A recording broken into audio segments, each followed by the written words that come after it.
Hey everybody, Alex Kazora, SteelersDepot.com, back with some Pittsburgh Steelers tape breakdown and analysis. And listen, I know it's preseason, it's not regular season action, and the Steelers aren't game planning and scheming and preparing the exact same way they will be in week one when this team travels to Buffalo. But this is week three for the Steelers, at least their tune up game. So there was more preparation, and it was supposed to be a simulation of an actual game week, an actual game.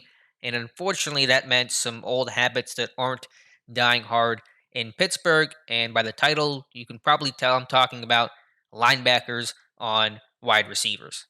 Two examples of that today from the Lions game, and it just makes me sad. I mean, that's just the bottom line. It just makes me really sad. Here is Joe Schobert, newly traded for linebacker Joe Schobert in the slot here against wide receiver, and not just any receiver, a 4.26 40 wide receiver in Brashad Perriman here in the slot, safety on the opposite hash, single high, cover one look.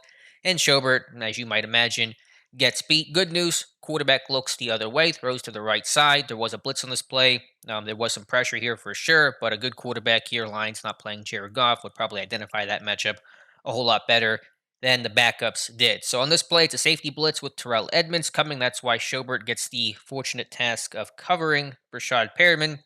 And I understand, if you're going to blitz, you're going to have to put some guys in some maybe difficult coverage situations and things like that. But I just asked this question: is it worth the reward of blitzing and maybe getting pressure in the best case scenario, a sack, versus the risk of the blitz not getting home or the quarterback identifying it or whatever the case is, and exposing your linebacker one on one with the receiver? And by the way, the pressure here was really from Melvin Ingram off the right side, beating I believe that's Sewell, and so it wasn't actually Terrell Edmonds, the man blitzing here, coming home. Although maybe you could argue that the back occupied him and it helped free up Ingram, I suppose. But point is the risk worth the reward? Is the juice worth the squeeze? And so another thing to note here, and again, I want to be careful of trying to madden this and armchair quarterback it, but you got Cam Sutton on the tight end and you have Schobert on the receiver. There's got to be an easier way or a better way, or at least the decision to switch those assignments at some point here and have Schobert on the tight end, Sutton on the receiver. Then you're in a good matchup. You're still blitzing, so you're still able to get home. I'm not saying that you can't blitz.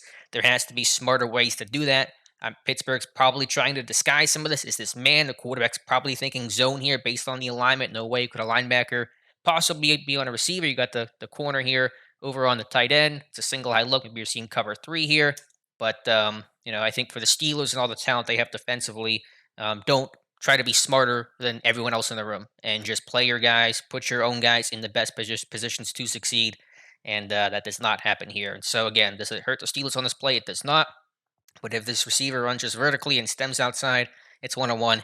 It's going to be a touchdown, and really nothing Schobert can do about it. And so that is just really disheartening and frustrating to see. So I run this thing through again. I'm not blaming Schobert here. I mean, what do you want him to do against a receiver? Perriman's not a great receiver, but he's a speedy one of the fastest receivers in the league with legit 4.3 speed. So, yeah, it just hurts when I see this stuff, and yeah, I wouldn't criticize this team as much, but we've seen it so much in the past in actual game action. So if this was just a one-off thing preseason, you could just say, well, just the quirks of the preseason, but not always the case here in Pittsburgh.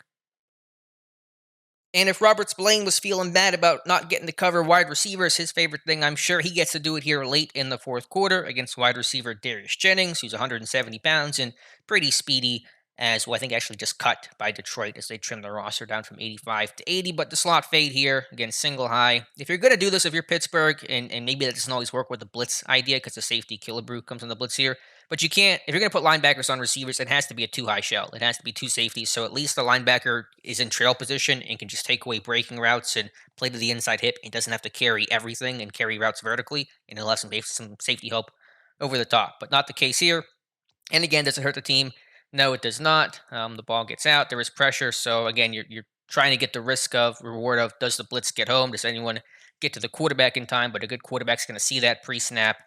This blitz is actually a little delayed because Killebrew got gummed up here with TJ Carter, and so the blitz didn't get home exactly the way that it probably was designed to be. And if the quarterback again is seeing that pre-snap, he's going to make the play. I think back to, and maybe I'll put the clip in. I probably won't, but this was, I think, 3 years ago. It was Patrick Mahomes facing the Steelers, and it was T.J. Watt on Sammy Watkins on one play was at empty, and Watkins ran a curl and they threw the ball away from him, and that was that. But the Chiefs saw that, and so the next play, the very next snap, they came out same alignment, same personnel, and they had T.J. Watt on Sammy Watkins again, and Watkins ran a slot fade deep down the sideline and beat Watt.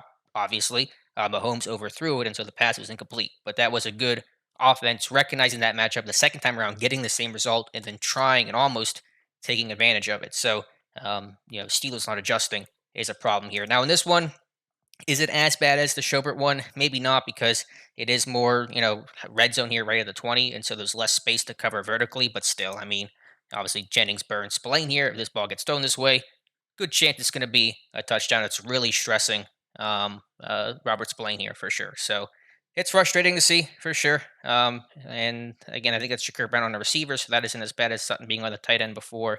But it just really puts these guys in bad spots, and I would not be critical of it at all. I wouldn't make this video if we haven't seen this issue time and time again with John Bostic on Keenan Allen, Robert Spillane on Jarvis Landry, and the Steelers continue to claim this is just a technique thing. It's a position they're fine with. They're okay with these linebackers on receivers. They just say, better technique and better coaching can get the job done. And that's just not true. I just disagree with that.